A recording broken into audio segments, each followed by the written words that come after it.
सबसे पहले तो मैं बोलता हूँ कि हम सबको एक गद्दी होने पर तो शर्म ही आनी चाहिए, क्योंकि हमें अपना इतिहास पता ही नहीं है कुछ भी।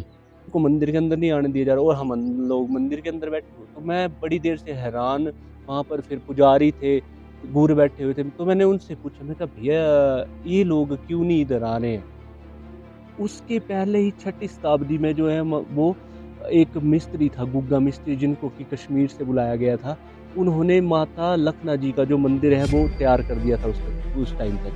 तो 6ठी शताब्दी में अगर ये मंदिर यहाँ पर बने हुए हैं, राजा मेरू वर्मन द्वारा जो है वो 7वीं शताब्दी में ये मंदिर बनाए हुए हैं, तो उस तब भी तो गद्दियों की एग्जिस्टेंस इधर ही होगी। अब उसके पहले गद्दी थोड़ी कहीं और से आए होंगे, मतलब 1600 शताब्दी में, मतलब पहले यहाँ मंदिर बना गए होंगे, फिर भाग गए होंगे, फिर यहाँ पर आए होंगे रहे। ये भी सोचने वाली बातें हैं, ये भी।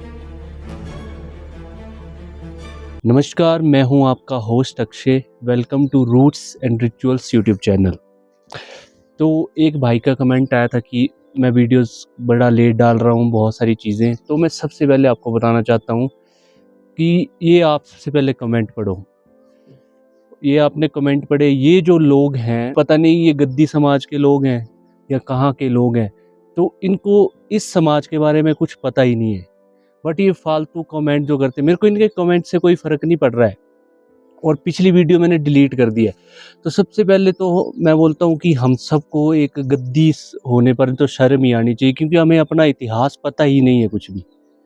बट अपने इतिहास पे मैं एक ऐसी वीडियो लाऊंगा जो सभी गद्दियों की आंखें खोल देगा। देखो पता क्या होता है, कई जो एक बंदे ने कमेंट किया, बोलते हैं हम राजपूत है, राजपूत ही जो थे वो असल गद्दी थे। और एक बंदे का कमेंट आया, वो बोलता कि गद्दी जो थे, जब औरंगजेब या वो मोहम्मद गजनवी के जब हमले हो रहे थे, तो उनसे जो मतलब मारपीट भाग भूग के जो थे वो गद्दियाँ आ गए थे। अब जब गद्दी यहाँ पर आ गए थे, तो क्या वो भेड़ बकरियाँ भी अपने साथ लेके आए थे भगा भूग के? ऐसा थोड़ी है। ऐसा कोई भी इतिहास नहीं है, क्योंकि इनको इतिहास के बारे में पता ही नहीं है। तो सबसे पहले मैं आपको एक बात बताना चाहता हूँ, जब मैंने ये चैनल शुरू किया था, तो तब मैं सोचता था कि मेरे को कोई सेलिब्रिटी बनने का शौक नहीं है, या कोई मतलब ऐसा नहीं कि मैं इससे बड़ा पैसा कमाऊंगा या मैं बड़ा फेमस हो जाऊं। मेरे को ये सब कोई भी शौक नहीं था। मैं सिर्फ ये चाहता था कि हमारे भरमौर के जितने भी छोटे से बड़े से लेकर जितने भी टेम्पल है, जिनके बारे में किसी को नहीं है पता, मैं उनकी कहानियां बताता था, जो हमारे बुजुर्गों द्वारा बताई गई हैं। को बोलते, कई लोग उनको बोलते कि ये कुछ अपनी मर्जी बना देते हैं। भाइयों, अपनी मर्जी से कोई भी कहानी नहीं बना सकता जो ऐसी हो और उसके प्रमाण भी हो। जैसे कि केलंग वजीर जो है, केलंग वजीर हमारे लाहौर से आए थे एक भेड़ू के सींग पर बैठ, बट आज उनकी एचडी भी है और सब कुछ है। एचडी मैं बताता हूँ, एचडी में जो रामायण कांड भी बताया गया है, कृष्ण कांड भी बताया गया है, वो तो एग्जैक्ट जैसे ग्रंथों में लिखा हुआ है, सेम टू सेम वैसे है। तो कार्तिक स्वामी की भी सेम टू सेम वैसे ही है। तो उसको आप लोग फेक कैसे बोल सकते हैं? एक छोटी कास्टिज्म के ऊपर एक वीडियो बनाई थी, जो मतलब सॉरी, एक छोटा सा मैंने कुछ बोला था, तो मैं आपको उस चीज़ के ऊपर कुछ बोलना चाहता हूँ। एक अपना रियल इंसिडेंट सुनाऊंगा मैं आपको। और जिन लोगों को ये इंसिडेंट पता होगा ना, वो प्लीज़ एक बार ज़रूर कमेंट करें और बताएं कि हमें ये चीज़ पता है। बहुत सारे लोगों को जो वो ये चीज़ पता भी होगी। तो एक बार हम इंद्रूनाग टेम्पल में गए थे, मैं थे, मेरे छोटे भाई थे, हम सब इंद्रूनाग टेम्पल में गए हुए। तो इंद्रूनाग टेम्पल में गए हुए, तो उसमें उस समय जब जगराता चला हुआ था, तो मतलब जितनी भी जो हम कास्टिज्म, जितनी भी जातियाँ हमारी, सब ऊपर बैठी हुई थी। जो सबसे लोअर जात, अब मैं उनका नाम नहीं लूंगा, क्योंकि मैं नाम लेता हूँ तो लोगों को बुरा लगता है। तो जब से लोअर जो कास्ट के थे लोग, वो बाहर बैठे हुए थे। अब हम सब मंदिर के अंदर बैठे हुए, तो मैं थोड़ा सा हैरान ना, वो उन्होंने सिर्फ बाहर बाहर से ही माथा टेका मंदिर में, मतलब गर्भगृह नहीं, उसके बाहर भी नहीं आए मतलब वो। और उन्होंने क्या किया, वो नीचे बैठ गए, मतलब अलग से बैठ गए। अब उनको मंदिर के अंदर नहीं आने दिया जा रहा, और हम लोग मंदिर के अंदर बैठे हुए, तो मैं बड़ी देर से हैरान।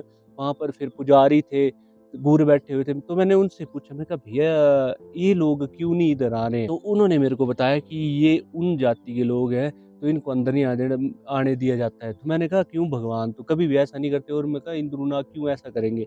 बोलता ऐसे नहीं है, पुराने समय में क्या होता था, जब यहाँ पर बारिश नहीं होती थी सामरा वैली में, तो इनके जो पूर्वज है वो क्या करते थे, वो थे कि गौ, जो गाय गुए मरी होती थी, उनकी हड्डियां जो है वो बोला मंदिर की तरफ चढ़ाते थे। और इंद्रुनाग जो थे उससे परेशान होते थे, क्योंकि गाय वगैरह जो है, आपको भी पता है कि हिंदू धर्म में गाय को कितना पूजनीय माना जाता है। तो उनकी हड्डियां जब मंदिर को उन्होंने चढ़ानी, तो इंद्रुनाग बिल्कुल नाराज होते थे। और उस चक्कर में इंद्रुनाग ने बारिश ही बारिश करनी, और बारिश से ही वो हड्डियां फिर गिरानी, मतलब कि बहा देनी उसमें। तो करके उसके बाद इंद्रुनाग जी के जो गुर थे, उन्होंने बोला था कि आप ये जो आपके आने वाली पीढ़ी भी जो है वो मेरे मंदिर के अंदर नहीं आएगी। तब से मतलब वो बोलते हैं कि उस मंदिर में उनको आने नहीं दिया जाता है। और आप लोग बोल रहे थे देखो भाई, कुछ चीज़ें हुई है डिवाइडेशन लोगों की वजह से, और कुछ जो है वो देवी-देवताओं की वजह से भी हुई, क्योंकि सतयुग में आप जैसा काम करते थे वैसे ही बनते थे। आपको ये वीडियो मेरी पिछली वाली जो थोड़ी वो बुरी लगी थी, चलो उसके लिए मैं माफ़ी माँगना चाहता हूँ आपसे, बट जो रियलिटी है वो रियलिटी है। तो मैं आपसे अब डिस्कस करता हूँ कि एक गद्दी हमारे गद्दी समुदाय के लोग हैं, वो कमेंट मारते हैं कि हम गद्दी आधे राज मैं बोलते कि जो राजपूत थे वही देखो भाइयों, मैं आपको बताता हूँ, गद्दियों में राजपूत कोई था ही नहीं। राजपूत क्या होता है, जिनका कोई राजाओं का वंश होता था या कुछ ऐसा, वो राजपूत होते थे। जो रजवाड़े खानदान से थे उनको राजपूत कहा जाता है, या फिर जो राजस्थान के मेवाड़ वगैरह से आते हैं उनको राजपूत कहा जाता है। जैसे आप मान लो कि एक मराठा साम्राज्य है, तो वो सिर्फ मराठे हैं, वो राजपूत नहीं है। ठीक है, जैसे हम गद्दी हैं तो हम गद्दी हैं, और गद्दी ये कोई बाहर से भाग भूग के नहीं आए थे, हम गद्दी यहीं के रहने वाले थे। इवन मैं तो गद्दियों पे इतनी बड़ी रिसर्च करी हुई है मैंने, और मैं उसके ऊपर वीडियो भी बहुत जल्द बनाने जाता हूँ। मेरे एक भाई हैं, सॉरी, द गद्दी डायरीज करके एक चैनल है, उसको आप देखिए, उसमें आपको गद्दियों की हर एक इन्फॉर्मेशन मिल जाएगी। इवन जो राजा मेरू वर्मन था वो भी गद्दी था, और जो राजा राम सिंह के टाइम की एक मेरे पास फोटो है, राजा राम सिंह की ओरिजिनल फोटो है, तो वो भी मैं आपको एक स्क्रीन के सामने लगा देता हूँ, राजा राम सिंह की फोटो। ये देखिए, ये जो राजा राम सिंह ने डोरा डोरा और टोपी पहनी हुई, जो शिवगुरु पहनते हैं, मतलब शिवगुरु के हमारे हर एक गद्दी जो पहनते हैं, तो इवन राजा राम सिंह जो थे वो भी मतलब गद्दियों के वो थे। अब मैं आपको और ज़्यादा प्रूफ बताता हूँ। देखो, तो औरंगज़ेब जो था लगभग 1600 कुछ में आया था वो, उसके पहले ही 6ठी शताब्दी में जो है वो एक मिस्त्री था, गुग्गा मिस्त्री, जिनको कि कश्मीर से बुलाया गया था। उन्होंने माता लखना जी का जो मंदिर है वो तैयार कर दिया था उस टाइम तक। तो 6ठी शताब्दी में अगर ये मंदिर यहाँ पर बने हुए हैं, राजा मेरू वर्मन द्वारा जो है वो 7वीं शताब्दी में ये मंदिर बनाए हुए हैं, तो उस तब भी तो गद्दियों की एग्जिस्टेंस इधर ही होगी। अब उसके पहले गद्दी थोड़ी कहीं और से आए होंगे, मतलब 1600 शताब्दी में, मतलब कि पहले यहाँ मंदिर बना गए होंगे, फिर भाग गए होंगे, फिर यहाँ पर आए होंगे रहे। ये भी सोचने वाली बातें हैं, ये भी एक ये चीज़ें भी सोचने वाली है। आप लोग ये चीज़ें नहीं सोचते हैं, सभी को नहीं बोल रहा मैं, बट कुछ लोग होते हैं जो मतलब टाँग अड़ाने के लिए आ जाते हैं। देखो, मैंने पहले भी जैसे आपको बताया कि ये चैनल जो है मैंने कोई अपने खुद को सेलिब्रिटी होने के लिए नहीं बनाया था। आप मेरे को व्यूज़ दो, व्यू ना दो, बट मैं आपको एक बात बोल देता हूँ, इस चैनल में जब तक मेरे हमारे भरमौर के गद्दियों के द्वारा, भरमौर में ही नहीं, गद्दियों के द्वारा बड़े मंदिर है, गद्दी ब्राह्मण जो है वो चंद्रशेखर महादेव के पुजारी भी गद्दी ब्राह्मण है। आप खजियार वाली साइड चले जाओ, वहाँ पर भी गद्दी ब्राह्मण जो है पुजारी हैं। तो मैं आपको बता देता हूँ कि जितने भी हमारे गद्दियों ने मंदिर स्थापित करे हैं देवी देवताओं की पूजा करके, क्योंकि गद्दियों का जो था वो भाव बहुत अलग था देवी देवताओं के साथ। इवन वो बातचीत करते थे देवी देवताओं के साथ। जब तक गद्दियों के जितने भी छोटे से बड़े लेकर मंदिर जो हैं उनकी हिस्ट्री में आपके सामने नहीं बता देता, लोग उसको फेक बोले, कुछ भी बोले, बट उनके प्रमाण भी आज भी हैं। जैसा जैसा हम बताते हैं, जैसे जैसे हमारे पूर्वज बताते हैं, इवन मैं तो वीडियो भी शूट उन पुजारियों के साथ ही करता हूँ, जिनके जो मंदिर के बहुत पुराने पुजारी हैं यहाँ पर, या फिर मूल पुजारी जो होते हैं।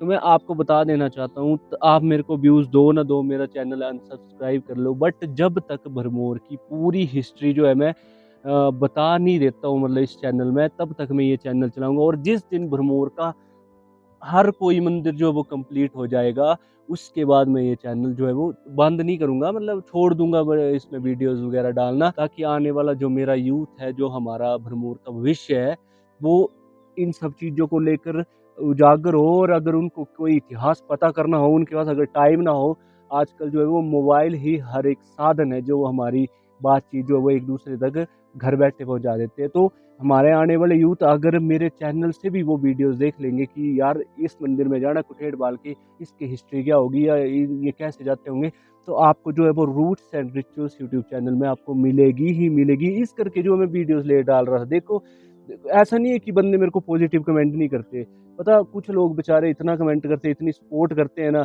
कि क्या ही बताएं। अब मैंने एक बंदों से पूछा कि एक बंदे ने कमेंट किया कि वेद पुराणों में तो ये सब जिक्र नहीं। देखो, हमारे गद्दियों के देवी देवताओं का वेद पुराणों से जिक्र ही नहीं है। एक लाहौल के पुजारी हैं, बूढ़ बुहारी जी के, तो उन्होंने मुझे बताया कि ये जो देवते हैं ये वेद पुराणों से भी परे हैं, मतलब ये बहुत आगे के हैं, मतलब ये पहले से ही यहाँ पर निवास करते हैं। तो मैं आपको एक बात बता देना चाहता हूँ, गद्दी समुदाय जो है वो कोई भाग भूग के कहीं से नहीं आया है। गद्दी समुदाय यहाँ का प्राचीन समुदाय है, यहीं पर गद्दी बसे थे। अब भाग भूग कर आते तो वो ऐसा तो है नहीं, जाहिर सी बात है भेड़ बकरियां में ले गए। और मैं आपको इतना ही बता देता हूँ, जो राजा मेरू वर्मन था, इसके ऊपर फुल हिस्ट्री वीडियो भी आएगी, पर मैं आपको थोड़ी सी डिटेल देता हूँ। जो राजा मेरू वर्मन था वो खुद गद्दी था। जैसे आज हम प्रधान वगैरह चुनते, तो उस टाइम जो था सभी गद्दियों ने जो था वो, क्योंकि राजा मेरू वर्मन को बोलते हैं कि एक शिव स्वरूप में पूजा जाता था, यानी कि देखा जाता था, लोग उनकी बहुत इज्जत करते थे, मान्यता रखते थे उनमें। तो राजा मेरू वर्मन को जो था वो उन्होंने राजा बना दिया था उस टाइम। तो राजा मेरू वर्मन ने ही स्टैब्लिश किया है गद्दी समुदाय को। तो उसके बाद जैसे कि अगर अगर मान लो हमारे राजा राजस्थान से आते या कहीं और जगह से आते भाग भूग के, तो आप इतनी सी चीज सोचो कि हमने राजस्थान वालों का कल्चर यहाँ क्यों नहीं लिया। अब राजा अगर बाहर खाएगा वो तो अपने कल्चर के हिसाब से जनता को बोलेगा कि नहीं ये कल्चर हमने फॉलो करना ये, बट गद्दियों ने जो वो अपना ही कल्चर रखा। राजा मेरू वर्मन ने जो है वो अपने ही कल्चर को आगे बढ़ाया, उन्होंने अपने ही कल्चर को रखा। इवन उन्होंने चौड़ा डोरा लगाकर ही बोलते हैं वो उन्होंने शासन किया है। इवन जो राजा राम सिंह है वो भी चौड़ा डोरा लगाते थे जब चंबा में राजधानी शिफ्ट हो गई थी। चंबा में जो वो 10वीं शताब्दी में जो है वो चंबा में जो थी राजधानी शिफ्ट हो गई थी। और यहाँ पर जो थी रानी सुनैना, वो खुद गद्दियों की लड़की थी जिन्होंने की बलिदान दिया था। आज मेरे को बहुत दुख लगता है कि क्योंकि देखो अगर बोले ना कि लोग हमसे बोलते हैं गद्दियों को कि प्रूफ दो कि मतलब रानी सुनैना आपकी गद्दियों की लड़की थी। भाइयों रानी सुनैना गद्दियों की लड़की थी। आज भी अगर उधर जब जातर होती है तो आज भी वहां पर सबसे पहली जातर गद्दियों की होती है, और 3 दिन जो जातर होती है वो गद्दियों की होती है। क्योंकि जब रानी सुनैना जो है वो जब वहां पर बलिदान देने के लिए गई थी, तो रानी सुनैना ने कहा था कि सबसे पहले आप मेरे गद्दियों को बुलाना, सबसे पहले यहाँ पर जातर जो होगी वो मेरे गद्दियों की होगी। और रानी सुनैना जब यहाँ से शिफ्ट हो रहा था, देखो शिफ्ट भी एकदम से नहीं होते थे, धीरे धीरे होते थे। राजा साहिल वर्मन ने जो है वो यहाँ पर जो है वो नरसिंह भगवान के मंदिर का निर्माण किया था 10वीं शताब्दी में। और धीरे धीरे यहाँ से जब चंबा शिफ्ट हो गई थी राजधानी, तो वहां जाकर उन्होंने चामुंडा माता का मंदिर भी स्थापित किया था। और वहीं पर जाके योगी चरपटनाथ के द्वारा दी गई सलाह या मशवरे से जो था उन्होंने लक्ष्मी नारायण मंदिर का भी निर्माण किया था राजा साहिल वर्मन ने। जब साहिल वर्मन वहां चले गए तो वहां क्या था, पानी पूनी की कमी होनी या कुछ, तो उस पुल की वजह से जो था वो बलि मांगी गई थी। तो वो रानी सुनैना जो थी गद्दियों की लड़की, तो उन्होंने जो था वो वहां पर अपना बलिदान दिया। अब बात आती है बलिदान की। देखो बलि प्रथा जो है ना, उनका जिक्र ग्रंथों में भी है। हम बोलते हमारे गद्दियों के ऊपर एलिगेशन लगाते हैं। मैक्सिमम हिमाचल में जितने भी देवी देवताओं के टेम्पल है वहाँ पर बलियाँ लगती ही लगती हैं, और गद्दियों में तो लगती ही लगती है बलियाँ। हमारे पास वगैरह भी बिना बलि के क्रॉस नहीं होते हैं। तो जब यहाँ पर बलि वगैरह होती तो हमारे ही गद्दी एक्शन उठाते हैं कि भैया आप ऐसे निर्बल की बलि क्यों ले रहे। भाइयों जब बलि ये जो बलि है भेड़ बकरियां देते हैं ना, गद्दी सिर्फ गद्दी किसी और चीज़ की बलि नहीं देते। गद्दी लोग सिर्फ जो है वो भेड़ बकरियों की बलि देते हैं, क्योंकि उन्होंने शायद भगवान शिव को अपने सबसे प्रिय चीज, अगर हम भगवान को कोई अपनी सबसे प्रिय चीज अर्पित करते हैं तो भगवान भी कितना खुश होगा कि हम इन्होंने मेरे लिए अपनी सबसे प्रिय चीज जो है वो दे दी है, जिंदा जी इन्होंने। और भगवान ने शिव ने भी जो है भेड़ बकरियों को, वो एक एचडी है, मैं उसकी स्टोरी लाऊंगा बलि प्रथा के ऊपर, बहुत अच्छी स्टोरी है, उसको भी सुनना आप। बट आप लोग देखो ना देखो, बट मैं वीडियोस डालूंगा ही डालूंगा। बट बलि प्रथा की जो वीडियो है पूरी कैसे शुरू हुई थी कैसे, तो वो मैं ज़रूर लेके आऊँगा। और जो बलि प्रथा थी, गद्दी बोलते हैं, हमारे ही गद्दी लोग बोलते हैं कि भगवान शिव ने इनको जो है वो मोक्ष का वरदान दिया कि आपको मोक्ष प्राप्त होगा। जैसे ही मतलब आपकी बलि होगी वो आप मेरे पास आओगे और आपको मोक्ष प्राप्ति होगी, इसीलिए जो है वो भेड़ बकरियों की बलि दी जाती है। इसके ऊपर बहुत अच्छी स्टोरी है। और उसकी वजह से जो है वो ये जो होते हैं ना हमारे जंगली बकरियां होती हैं जिनको हम पीज या कर्थ बोलते हैं, इनको श्राप दिया था भगवान शिव ने कि आपको जो है वो आने वाले टाइम में शिकार के रूप में मारा जाएगा, क्योंकि इन्होंने अपनी बलि भगवान शिव को नहीं दी गई थी, इसीलिए वो शिकार कर। देखो हर चीज़ के पीछे एक कॉन्सेप्ट होता है, जरूरी नहीं है कि चीज़ें लिखी जाएं। गद्दियों ने कभी भी अपनी चीज़ें लिखी नहीं, इसी चक्कर में उनका इतिहास जो है आधा अधूरा रह गया। गद्दी जो थे वो अपने गाने के जरिए जो थे अपना इतिहास बताते थे। जैसे कि आपको पता केलम जीर की एंचड़ी है, माता ब्रह्माणी जी की एंचड़ी है, ब्रह्मचारिणी स्वरूप में बैठी हुई जो भरमौर की मुख्य देवी हैं, तो ऐसे ही गद्दियों का इतिहास जो है वो छुपा आ रहा है, और मैक्सिमम गद्दी लोग जो है हमारे थोड़ा नीचे कन्वर्ट हो गए हैं। तो उनसे भी मैं रिक्वेस्ट करूँगा कि देखो अपने इतिहास को पहले पूरा जान लो, तभी आगे बोलने से पहले सोच लिया करो, क्योंकि अगर आप गलत इतिहास बताओगे या गलत चीज़ें बताओगे तो आगे भी गलत इम्पैक्ट करती हैं वो लोगों पे। इसीलिए मैं जा के लोगों से पूछता हूँ हर एक चीज़, और मैं आपको इतना ही बता देता हूँ, जिस टाइम मैं अपनी रिसर्च पूरी कर लूँगा इस चैनल की, उस टाइम मैं वही वीडियो रखूँगा। आप बोलते हो ना कि 2-2 वीडियो बनाते हैं एक मंदिर की, तो मैं आपको बोल दूँगा कि जो रियलिटी होगी उस वीडियो को मैं रखूँगा। एक सीरीज़ बना दूँगा भरमौर की जितनी भी देवी-देवताओं के टेम्पल्स हैं, तो आप उस हिस्ट्री में इन फ्यूचर भी आज से 5-10 साल में, तो ये इवन 5 साल में जो मैं वो पूरी हिस्ट्री कवर कर लूँगा अपने भरमौर की। क्योंकि भरमौर में अभी जैसे मैंने ही जितने भी मंदिर घूमे, तो मेरे को भी कई ऐसे मंदिर देखने को मिले जो मेरे को भी नहीं था पता। अब मैं क्यों झूठ बोलूँ, क्योंकि हम रहते हैं प्रॉपर भरमौर में, और 84 मंदिरों के अलावा हमने कोई मंदिर देखा भी नहीं था, क्योंकि घर वाले इतना भेजते भी नहीं थे, क्योंकि रोड इतने टफ है भरमौर के। सीधी बात, अभी भी आरे परे कई मंदिर है हमारे जो कि मेरे से छूट रखे हैं। मैं बोलता हूँ हज़ारों के हिसाब से भरमौर में मंदिर हैं। उनकी हिस्ट्री पर मैं आपके तक ज़रूर पहुँचाऊँगा। मेरे भाई जितने भी मेरे को सपोर्ट करते हैं, मैं चाहता हूँ कि इस वीडियो पर आप अपना कमेंट ज़रूर रखें, राय ज़रूर दें। अगर आप नहीं चाहते हैं कि मैं इस चैनल पर वीडियोज़ बनाऊँ या फिर इस इतिहास को ऐसा ही रहने दूँ, तब भी आप बोल सकते हैं। अगर आपके कमेंट आएँगे तो कोई बात नहीं, शायद आने वाले टाइम में कोई या तो वो छिप जाएगा, या फिर कोई बंदा आएगा तो बेचारा वो बताएगा। कोई ना कोई आएगा, भगवान किसी न किसी को भेजता है। अगर उसने बताया तो ठीक है, नहीं बताया तो ये इतिहास छुपा रह जाएगा, और हमारे आने वाली पीढ़ियों को कुछ भी नहीं मिलेगा। इसीलिए मैं चाहता हूँ जो हमारे गद्दी दिल से सपोर्ट करना चाहते हैं, दिल से सपोर्ट करते हैं, जिनको कि प्रेम है अपनी गद्दी संस्कृति या गद्दी समाज से, जिनको प्रेम है, वो ज़रूर इस वीडियो पर कमेंट करें और मेरा हौसला भी ज़रूर बढ़ाएँ। और देखो भाइयों, जिनको भी लगता है कि गद्दी सिर्फ राजपूत हैं या कोई और है, ब्राह्मण है या सिप्पी समुदाय के या कोई, तो मैं आपको एक बात बता देता हूँ, जब तक सारे लोग इकट्ठा नहीं थे, तब तक ये समुदाय पूरा नहीं होता। और इसके ऊपर जब फुल डिटेल वीडियो आएगी, उस दिन आपको क्लियरिटी पता चलेगी कि सबसे ज़्यादा योगदान किसका रहा है भरमौर को बनाने में, इस गद्दी समुदाय को बनाने में। वो चीज़ें भी आपके सामने बिल्कुल आ जाएगी। तब तक आप वीडियोज़ देखिए हमारे देवी-देवताओं के मंदिर की। तो बहुत-बहुत धन्यवाद। सब्सक्राइब करें roots and rituals YouTube channel, और अपना प्यार बनाए रखें।